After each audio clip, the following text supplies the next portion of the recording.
Angel Reese is a champion in the unrivaled that virtually no one watched. People immediately took to social media and Twitter and started posting, look at what Angel Reese has accomplished. She has a national championship at LSU. She was the rebounding queen of the WNBA. Now she has a championship in the unrivaled, and she's Defensive Player of the Year. Oh, what an accomplishment. Angel Reese has just been publicly called out. And this time, Jason Whitlock isn't holding back. The media has been praising her championship performance as if she were the main star, but there's a catch. She didn't even show up for the playoffs. Angel Reese, 3-on-3. Let's get it! Hey, we back like we never left. Angel Reese in the post. Gotta work, number 5. Shake and bake. Earthquake. Bang! Hey, Angel, you had all off season to get in the lab, fix your lamps, but what did you do? More podcasting. Layup, mashed potatoes! Exactly.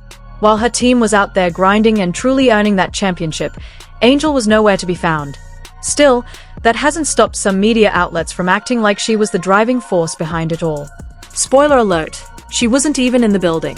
Angel Reese beating her shit. What y'all gonna say now? Now that I have this unrivaled championship that I didn't even think to attend. She went to LeBron James's youngest son's high school state championship game. If this championship mattered, she would show up. She could afford it. I had no idea that Angel Reese didn't even bother to show up. Did not show up to support her teammates. It was that unimportant, but yet took a victory lap that you won a championship? You got to be joking. So, we have to wonder, are we really supposed to see this as a career-defining moment, or is it just another example of the media turning fiction into fact when it comes to Angel Reese? Let's break it down.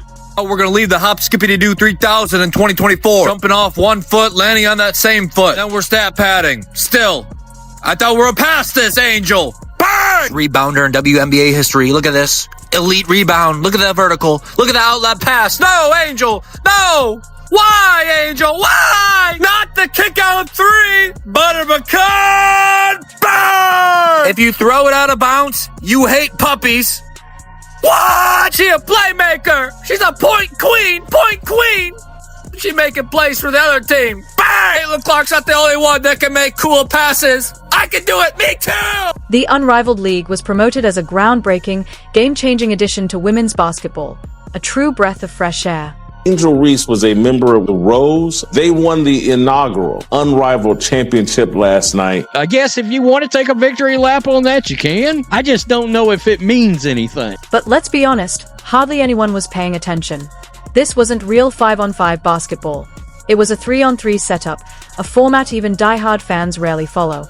Yet, somehow, this glorified summer league was hyped up as if it were a WNBA Finals rematch. How important this championship was to Angel Reese. Angel Reese didn't even attend the game. She was not in the building last night. Reese's team, the Rose, faced off against Vinyl in what was supposed to be the big finale. The only problem? Almost no one even noticed it happened.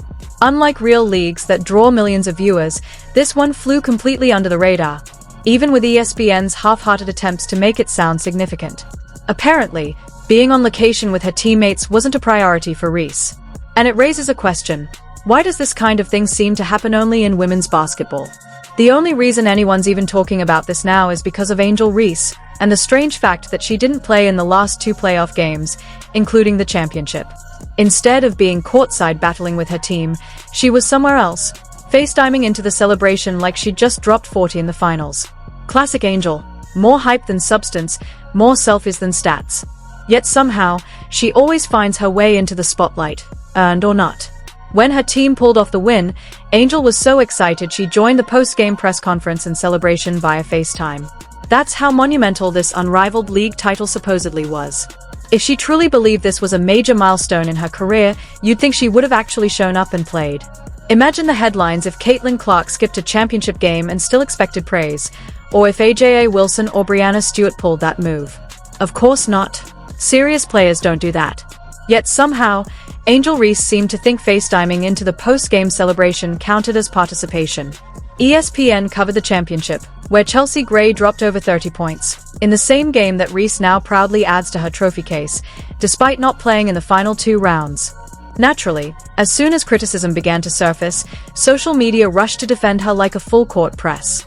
Her fans flooded timelines, calling her a champion and stacking this glorified scrimmage win next to her LSU title and WNBA rebounding stats, as if they all carried the same weight.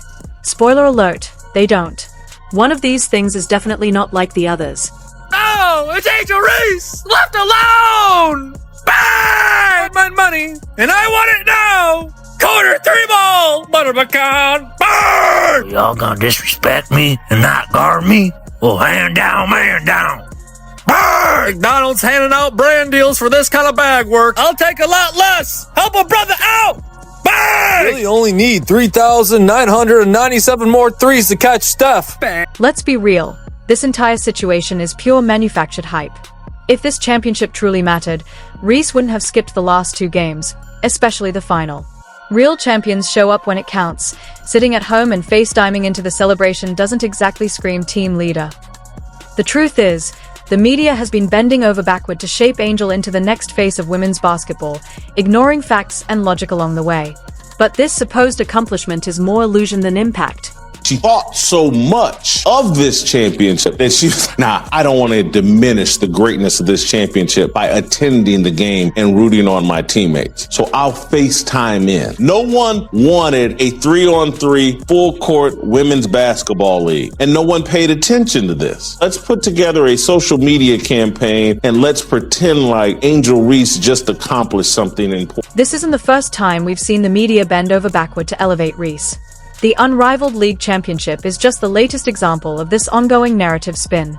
The league itself barely made a ripple in the sports world, yet ESPN and others jumped on the story as if it were a WNBA finals moment, conveniently ignoring the fact that Reese didn't even play in the games that actually decided the title. We're going to build up this narrative that Angel Reese is one of the great athletes of our lifetime. She's right there with Steph Curry, and she's right there with LeBron James. She's right there with Kevin Durant. She's got a championship at LSU, and now she has a championship in the unrivaled. Let that sink in. We're celebrating a player who wasn't even on the court for the most important games.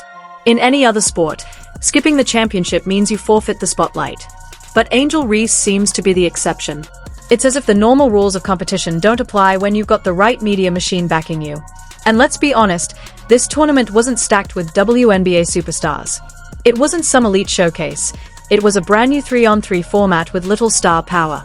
No Caitlin Clark, no AJA Wilson, no Kelsey Plum. Even Sabrina Ionescu, who was initially linked to the event, dropped out early.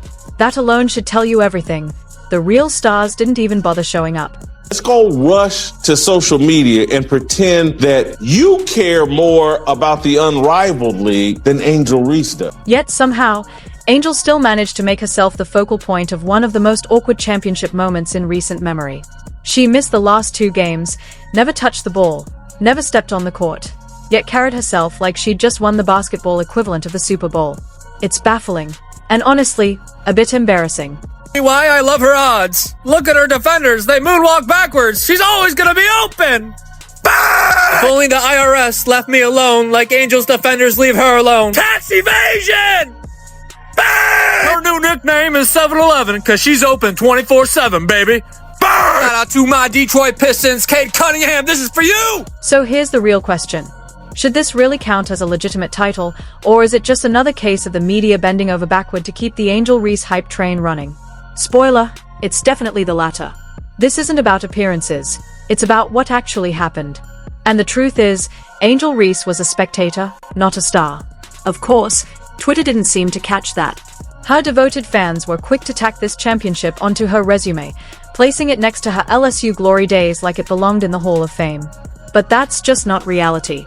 A true competitor would have been on the court, fighting alongside her teammates, not celebrating through a phone screen. If this were Caitlin Clark, the media would be questioning why she wasn't there. But for Reese, the rules seem different.